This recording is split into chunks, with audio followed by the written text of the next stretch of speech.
Hello everyone, welcome back to my YouTube channel Facebook page education hub BD. আজকের ভিডিওতে আপনাদের জন্য তিনটি গুরুত্বপূর্ণ কোশ্চেনের অ্যান্সার নিয়ে এসেছি। এই কোশ্চেনগুলো আমি সংগ্রহ করেছি মেইনলি আমার ইউটিউব এবং ফেসবুকের কমেন্ট বক্স থেকে। আপনারা অনেকে অনেক কোশ্চেন করে থাকেন, যে কোশ্চেনগুলো একবারে বেশি আস্ক করা হয় আমার কাছে বা আমার কাছ থেকে জানার জন্য আপনারা করে থাকেন, সেখান থেকে তিনটা কোশ্চেন তুলে ধরেছি। তাহলে চলুন জেনে নিই আজকে এই ভিডিওতে আপনারা কোন তিনটা প্রশ্নের উত্তর সম্পর্কে জানতে পারবেন। প্রথমেই আপনি দেখতে পাচ্ছেন যে প্রথম কোশ্চেনটি হলো, সচিব কমিটি কোন গ্রেডের বেতন কাটছাট করেছেন। এটা সম্পর্কে আপনারা গুরুত্বপূর্ণ অ্যান্সার পাবেন। তারপরে বলা হয়েছে নবম পে স্কেলে কারা অন্তর্ভুক্ত থাকবেন, অর্থাৎ এমপিওভুক্ত শিক্ষক, সাহিত্য বা আধা সাহিত্য শাসিত বা শুধু সাহিত্য শাসিত যে প্রতিষ্ঠান রয়েছেন তারা নবম পে স্কেলের আন্ডারে অন্তর্ভুক্ত হবেন কিনা। এবং শেষ কোশ্চেনটি হলো, কোন গ্রেডের সরকারি কর্মকর্তা কর্মচারীরা সব থেকে বেশি সুযোগ সুবিধা পাবে। তাহলে এই তিনটা গুরুত্বপূর্ণ কোশ্চেনের অ্যান্সার পেয়ে যাবেন এই ভিডিওতে।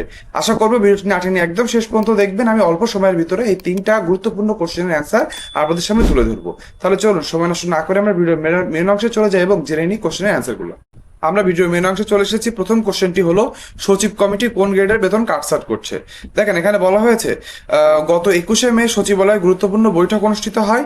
বাস্তবতা বিবেচনায় প্রস্তাব পুনর্বিন্যাস করা হয়েছে, অর্থাৎ আমাদের যে জাতীয় বেতন কমিশন কর্তৃক যে চূড়ান্ত রিপোর্ট ছিল, সেই রিপোর্টটি হুবহু বাস্তবায়ন করতে প্রায় 43,000 কোটি টাকার প্রয়োজন ছিল। সেখান থেকে কিন্তু কিছু কাটছাট করে সেটা 33,000 কোটি টাকায় নামিয়ে নিয়ে আসা হয়েছে। এই জন্যই কিন্তু অনেকের মনে এই কোশ্চেনটি এসেছে যে এই যে 6,000 কোটি টাকা কমে গেল বা কমানো হলো, এটা কোন গ্রেডের কর্মকর্তা কর্মচারীদের থেকে কমানো হবে। দেখেন, তার অ্যান্সারে বলা হয়েছে পূর্ণাঙ্গ পে স্কেল বাস্তবায়নের প্রয়োজন ছিল 43,000 কোটি টাকা এবং কাটছাট করে 60,000 টাকায় চলে এসেছে। রাজস্ব ঘাটতি ও অর্থনৈতিক চাপ বিবেচনায় সিদ্ধান্ত নেওয়া হয়েছে। এখানে হচ্ছে সেই কোশ্চেনের অ্যান্সারটি রয়েছে যে মহার্ঘ ভাতা 10% বা 15% হারে যেটি চলমান রয়েছে, অর্থাৎ 10তম থেকে 20তম গ্রেডের কর্মকর্তা কর্মচারীদের জন্য রাখা হয়েছে 15% হারে, বেসিকের 15% হারে বিশেষ প্রণোদনা। অন্যদিকে এক থেকে নবম গ্রেড পর্যন্ত রাখা হয়েছে 10% হারে বিশেষ প্রণোদনা। এই বিশেষ প্রণোদনা কমিয়ে এনেই কিন্তু এই 6,000 কোটি টাকা বেঁচে যাচ্ছে। অর্থাৎ এখানে স্পেসিফিক কোনো গ্রেড থেকে কিন্তু কোনো হচ্ছে কাটছাট করার কথা তুলে ধরা হয়নি। শুধু হচ্ছে আপনাদের যে বিশেষ প্রণোদনা বা মহার্ঘ ভাতা বলে থাকেন, সেই মহার্ঘ ভাতা বা বিশেষ প্রণোদনাটা তুলে দিয়েই এই 6,000 কোটি টাকা কমানো গিয়েছে। তারপরে আমরা বুঝতে পেরেছেন অনেকে অনেক কিছু ভাবছিলেন। তবু আমি বলে দিই, যেহেতু এখনো সরকারের পক্ষ থেকে স্পষ্ট কোনো অ্যান্সার পাওয়া যায়নি, কাটছাট যদি হয়েও থাকে সেটি নিম্নতম গ্রেডে 1 টাকাও কমবে না। এবং আমাদের জাকির স্যারের অর্থাৎ জাতীয় বেতন কমিশন কর্তৃক যে চূড়ান্ত রিপোর্টটি ছিল, সেই রিপোর্টটি হুবহু বাস্তবায়নের দিকেই কিন্তু সরকার আগাচ্ছে। আপনি বলতে পারেন যে হুবহু বাস্তবায়ন কিভাবে হতে পারে। দেখেন, আমাদের অন্তর্বর্তীকালীন সরকার কিন্তু এই জাতীয় বেতন কমিশন গঠন করেছিলেন। তারা একটি রিপোর্ট দিয়ে গিয়েছেন। এখন নতুন নির্বাচিত সরকার যদি এই রিপোর্ট থেকে একটু কাটছাট করতে যায়, তখনই কিন্তু দেখা যাবে যে সরকারি চাকরিজীবীরা ক্ষুব্ধ হতে পারে। তারা বলতে পারে যে অন্তর্বর্তীকালীন সরকারই আমাদের জন্য ভালো করে দিয়ে গিয়েছিল, নতুন নির্বাচিত সরকার আমাদের জন্য কোনো কিছু করছে না, তারা উল্টো আমাদের বেতন কমিয়ে দিচ্ছে। এমন কিন্তু একটি শঙ্কা রয়েছে। এই শঙ্কার জেরেই আমরা বুঝতে পারছি এবং বিভিন্ন মহল থেকে আমরা নিউজ পাচ্ছি যে সরকার আমাদের জাকির স্যারের যে জাতীয় বেতন কমিশনের 2025-এর যে রিপোর্টটি ছিল, সেটি হুবহু বাস্তবায়নের দিকেই কিন্তু আগাচ্ছে।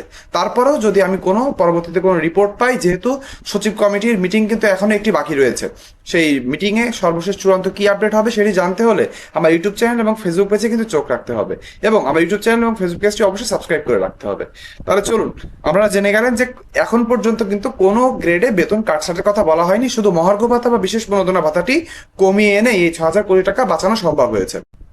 ভিডিওর এই অংশে এসে আপনি এখানে একটি ছবি দেখতে পাচ্ছেন, যেখানে বলা হয়েছে আমার ইউটিউব চ্যানেল থেকে যারা ভিডিও দেখে থাকেন তার প্রায় 75% মানুষ আমার ইউটিউব চ্যানেলকে সাবস্ক্রাইব করেন না।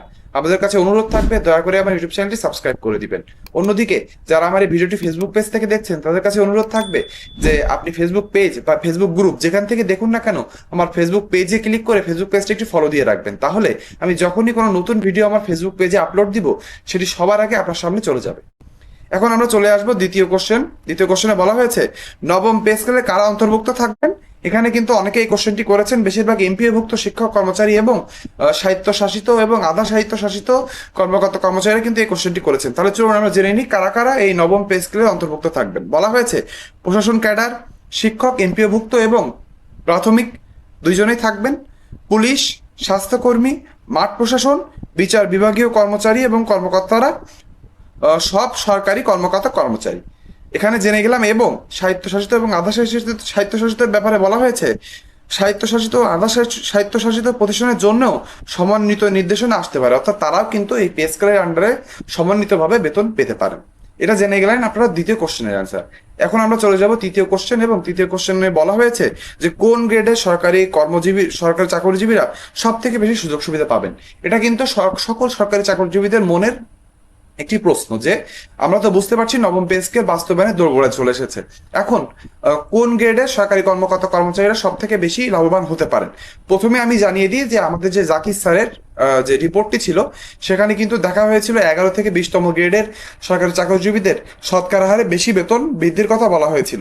আপনারা জানেন যে 20তম গ্রেডের একজন সরকারি কর্মচারীর বেতন প্রায় 140% বাস্তবায়নের কথা বলা হয়েছিল। অন্যদিকে দশম গ্রেড থেকে প্রায় 100%, দশম 1 থেকে 10 গ্রেড পর্যন্ত সেটি 100% বা 105% কাছাকাছি ছিল। কিন্তু তাহলে আমরা বুঝতে পারছি যে 11 থেকে 20তম গ্রেডের যে চূড়ান্ত সুপারিশ দেওয়া হয়েছিল জাতীয় বেতন কমিশন কর্তৃক, সেখানে কিন্তু 11 থেকে 20তম গ্রেডের সরকারি চাকরিজীবীদের বেতন বেশি বৃদ্ধি করার কথা বলা হয়েছিল। নতুন সরকারও কিন্তু সে পথে হাঁটছে, অর্থাৎ 11 থেকে 20তম গ্রেডের সরকারি চাকরিজীবীরা সব থেকে বেশি লাভবান হবেন শতকরা হারে বেতন বৃদ্ধির ক্ষেত্রে।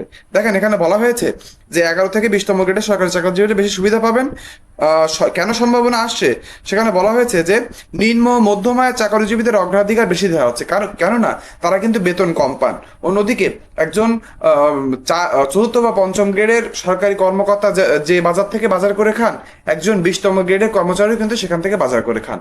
আপনি দেখতে পাচ্ছেন বাজার সেম, কিন্তু বেতনের কিন্তু অনেক বড় একটি বৈষম্য রয়েছে।